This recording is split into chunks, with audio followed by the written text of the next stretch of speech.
Pour se réconcilier, qui doit faire le premier pas? Exactement, c'est la question qui revient.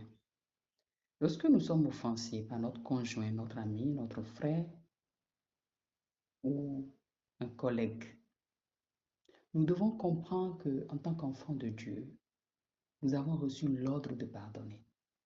La Bible déclare que si vous ne pardonnez pas, votre Père ne vous pardonnera pas non plus. Mais après le pardon, il y a cette question de comment me réconcilier et reprendre les choses avec la personne qui m'a offensé. Maintenant, qui doit faire le premier pas avec cette réconciliation-là? C'est important de comprendre que c'est celui-là qui a le cœur humble. Celui-là qui a laissé Dieu travailler son cœur et que son cœur devient humble. Nous sommes nés tous avec le péché, depuis Adam et Ève, donc nous avons tous l'orgueil en nous. Et nous avons besoin de Dieu pour véritablement travailler à l'humilité. Et la Bible dit clairement que l'humilité précède la gloire. Et celui-là qui choisit d'aller vers son prochain pour se réconcilier, c'est celui-là qui a le cœur humble, qui a le cœur de Dieu. C'est Dieu qui est venu vers nous pour nous sauver au travers de Jésus. C'est Dieu qui est descendu pour nous sauver. C'est Dieu qui est venu vers l'homme pour sauver l'homme. Et lorsque nous comprenons que notre salut, c'est Dieu qui est venu vers nous, malgré nos offenses, malgré ce que nous sommes, Dieu est venu vers nous, nous devons véritablement laisser notre cœur dans cette perspective d'humilité, de comprendre que lorsqu'il y a offense, j'ai besoin d'humilité, d'un cœur qui a mûri à la parole de Dieu pour pouvoir aller vers mon prochain pour me réconcilier. Celui qui a la maturité, c'est lui qui fait le premier pas, quelle que soit sa position, qu'il soit l'offenseur ou l'offensé. Celui qui a la maturité spirituelle, celui qui comprend que la paix vaut plus que l'orgueil, celui qui comprend que l'orgueil précède la chute et que Dieu résiste même aux orgueilleux, il fait grâce aux humbles. C'est celui-là qui cherche la réconciliation. Et ça devient très compliqué aujourd'hui de trouver des personnes qui cherchent la réconciliation, qui cherchent à rétablir la relation qui a été brisée après l'offense.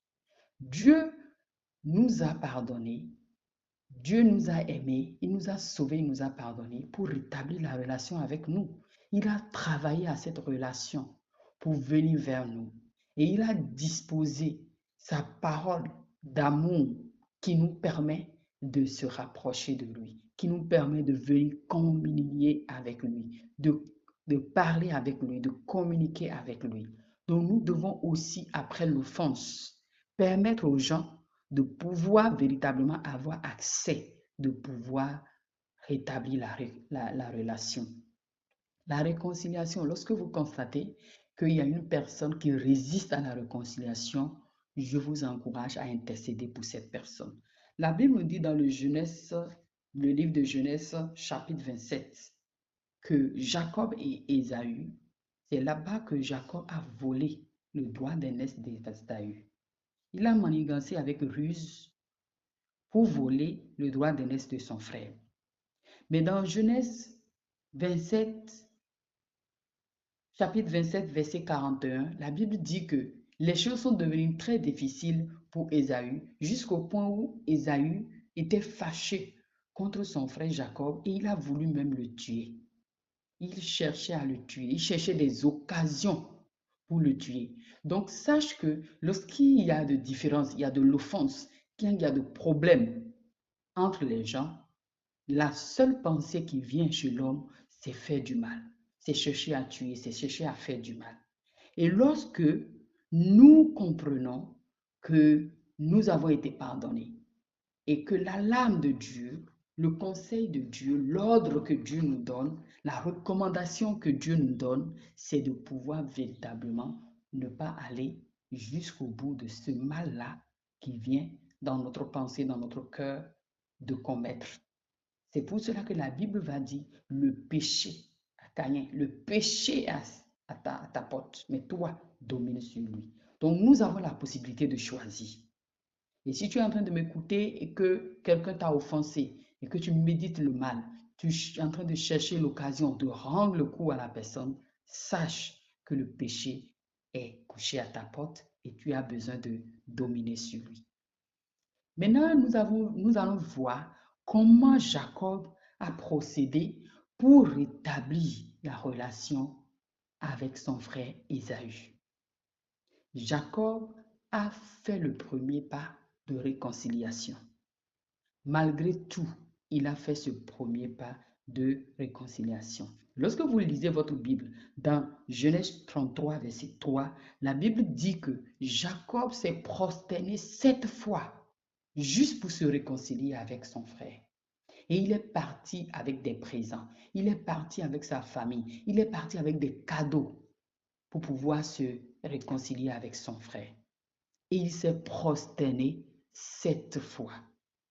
Qu'est-ce qui a amené Jacob à nous donner cette clé pour la réconciliation, de se prosterner, de s'humilier, de mettre de l'orgueil de côté, son titre, sa position, tout de côté?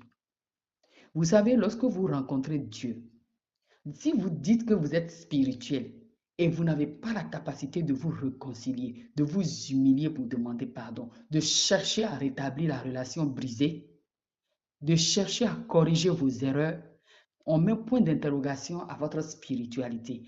Parce que Jacob nous montre clairement dans Genèse 33, verset 3, qu'après avoir rencontré Dieu, Jacob a lutté avec Dieu toute la nuit. Tout ce processus-là, toutes ces rencontres-là avec Dieu. Et après, Dieu lui a dit de quitter son oncle Laban et de partir. Tout ce chemin-là avec Dieu a rendu le cœur de Jacob humble. Et il n'a pas eu la honte de se prosterner à terre 7 fois devant sa femme, devant ses employés, devant ses enfants, en face de son frère Ésaü, juste pour se réconcilier, juste pour rétablir la relation, juste pour s'humilier pour que la paix puisse s'installer. La vidéo prochaine. Merci de nous suivre. Que le Seigneur nous donne la grâce de comprendre qu'il y a un prix à payer pour la réconciliation. Le prix, c'est l'humilité. L'humilité précède la gloire. Tu ne pourras pas avoir la gloire si tu n'es pas humble. Et tu ne pourras pas vivre la gloire longtemps si tu brûles ces étapes. Shalom chez vous. Abonnez-vous, partagez et vos commentaires nous encouragent. Soyez bénis abondamment et à très bientôt.